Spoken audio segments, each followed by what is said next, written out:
टाटाकॉम के नतीजे इंटरेस्टिंग है सर। मुनाफा यहाँ पर 221 करोड़ से घटकर 45 करोड़ का आते हुए दिखा। ये बड़ा कट है। हमने गिरावट का अनुमान लगाया था, बट हमारा अनुमान था 221 करोड़ से घटकर 120 करोड़ का मुनाफा आएगा। उसके सामने अनिल जी सिर्फ 45 करोड़ का मुनाफा है। तो देखना पड़ेगा कुछ अगर कुछ वन टाइम एडजस्टमेंट है या टैक्स एडजस्टमेंट है, कुछ और रीजंस है जिसकी वजह से ये गिरावट आपने देखी है। क्योंकि रेवेन्यू में तो हम ग्रोथ ही एक्सपेक्ट कर रहे हैं और अदरवाइज भी कुछ ज्यादा 5,633 करोड़ की आय है ये, 5,543 करोड़। तो आय का आंकड़ा बेहतर है, अनुमान से बेहतर है सर। 4,872 करोड़ के सामने आपकी 5,633 करोड़ की आई है, तो ग्रोथ भी अच्छी दिखी है। तो मुनाफे के लिए देखना पड़ेगा वन टाइम एडजस्टमेंट और कुछ और फैक्टर। ऑपरेटिंग प्रॉफिट देखना जरूरी है, क्योंकि ऑपरेटिंग लेवल पर क्या कंपनी की परफॉर्मेंस में मजबूत है या नहीं, वो इंपॉर्टेंट है। अगर ऑपरेटिंग परफॉर्मेंस ठीक है तो फिर शायद कुछ मुनाफे में एडजस्टमेंट हो सकता है। देखते हैं एक बार क्या आंकड़ा आता है। लेकिन फिलहाल आय का आंकड़ा आपके सामने आता दिख रहा है 5,633 करोड़। ये आय का आंकड़ा आपके लिए टाटा कम्युनिकेशन में आता हुआ दिखा है। और मुनाफा एक मुश्त घाटा आया, लीजिए 185 करोड़।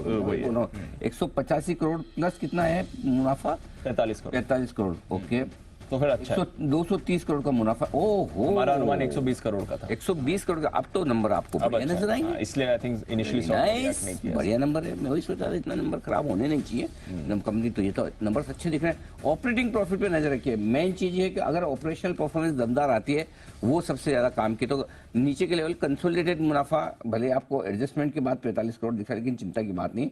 230 करोड़ तो उम्मीद से दुगुना मुनाफा आता दिखा है। 120 करोड़ की उम्मीद थी, 223 करोड़ का मुनाफा है। तो मुनाफे के लेवल पर पहली टिक पर आपको नंबर दिखेंगे मजबूत। जी दी, कुछ लाइसेंस फी पर टैक्स लाइबिलिटी है सर, जिसका 185 करोड़ है और कुछ नहीं है।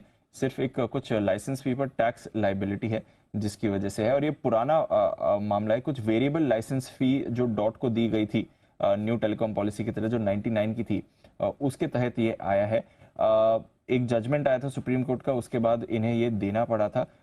कंपनी ने ये प्रोविजन करके रखा है 185 करोड़ का, और इसके साथ एक इंटरेस्ट कंपोनेंट भी है। बट शायद आगे इस पर कुछ रिवर्सल हो सकता है। बट फिलहाल एक प्रोविजन करके रखा है 185 करोड़ का। तो वो जो टैक्स प्रोविजन करा है इन्होंने 185 करोड़ का, इसकी वजह से ये मुनाफे का आंकड़ा इतना कम आया है।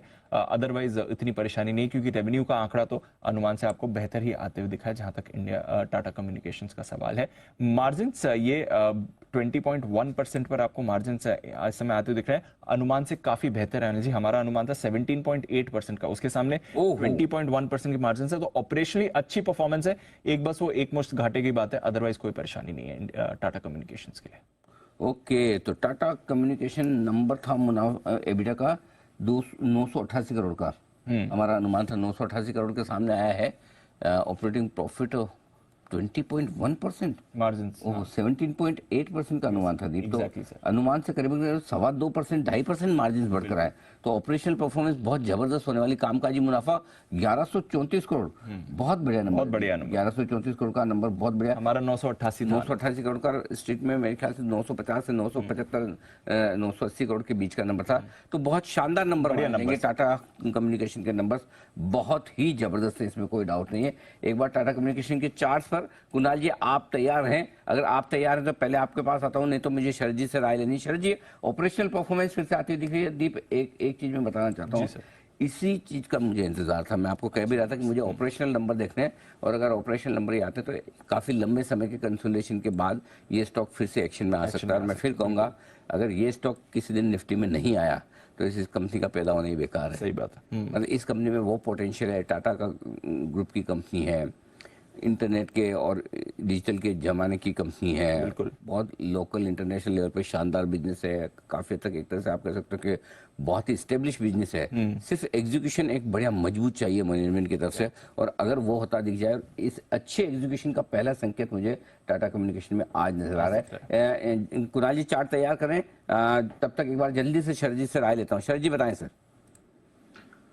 जी, ब्रॉडली लॉन्ग टर्म तो अच्छे रहना चाहिए कंपनी के लिए, और ये नंबर्स भी एक्सपेक्टेशन से थोड़े बेटर ही हैं। तो मुझे लगता है ऑपरेशनल साइड पे बेटर है।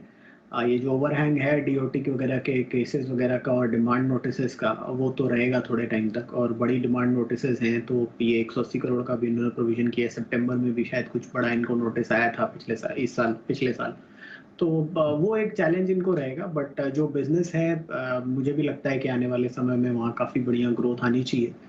जिस तरीके से सिक्योरिटी की इशू है इंटरनेट पे और जिस तरीके से एक सिक्योर्ड इंटरनेट एनवायरनमेंट आपको अवेलेबल कराते हैं एंटरप्राइजेस के लिए, वहाँ पे ग्रोथ काफ़ी स्ट्रॉन्ग रहनी चाहिए आने वाले समय में। वैल्यूएशन वाइज अभी हो सकता है थोड़ा सा स्ट्रेच लगे, बट लॉन्ग टर्म में मुझे लगता है कि ये स्टोरी काफ़ी स्ट्रॉन्ग है, तो काफ़ी बढ़िया परफॉर्मेंस लॉन्ग टर्म में डिलीवर कर सकता है। तो लॉन्ग टर्म में तो बढ़िया पोटेंशियल है ही लॉन्ग टर्म के लिए। अंजी भी आपको काफी समय से कह रहे हैं इस पर खरीदारी करके रखिए। इनफैक्ट आई थिंक 1100-1200 के लेवल पर रेडार पर रहा है हमारे। इसकी भी स्पेशल परफॉर्मेंस की 25 बीट स्टॉक वैसी आई है जैसे आपकी ओएफएस में। ओएफएस की और बड़े इसमें अपग्रेड आपको कल आते हुए दिखेंगे टाटा। बिल्कुल आना चाहिए नंबर्स का, नो डाउट। उतना अनडिस्कवर्ड स्टॉक नहीं है, डिस्कवर्ड है, लेकिन परफॉर्मेंस की बीट वैसी आई। कुणाल जी चार्ट देखिए जरा।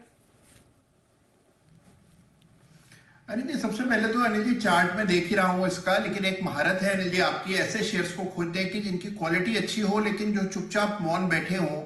फिर चाहे ओएफएसएस जिस जो आज चल रहा है उसकी बात हो, या कई ऐसे स्टॉक्स हैं अनिल जी जो आपने आइडेंटिफाई किए जब उसमें कुछ हो नहीं रहा था। टाटा मोटर्स का ही जिक्र कर लें, आईटीसी का जिक्र कर लें। और अनिल जी अब इसमें टाटा कम्युनिकेशन में मैं पूरी तरह आपके साथ सहमत हूं। पिछले 3-4 महीनों से बिल्कुल शांत ये स्टॉक कंसोलिडेट कर रहा है, लेकिन जैसे ही इसमें मोमेंटम बनेगा ये स्टॉक एक बड़ा आउट परफॉर्मर साबित होगा। पहले भी आउट परफॉर्मर रहा है, काफी समय से कंसोलिडेशन हो रहा है, तो मेरी इसमें बिल्कुल होल्ड करने की और इन स्तरों पर गिरावट में इसको अक्यूमुलेट करने की राय है। मुझे लगता है ये स्टॉक आपको 2000 के पार जाता हुआ नजर आएगा, तो मौजूदा स्तरों पर गिरावट में अक्यूमुलेट करें। चार्ट पर बड़ा सपोर्ट अब 1700 के आसपास इमर्ज हो रहा है, तो 1700 के आसपास स्टॉक समय लेकर के कंसोलिडेट कर रहा है, जो कि बहुत अच्छा संकेत है।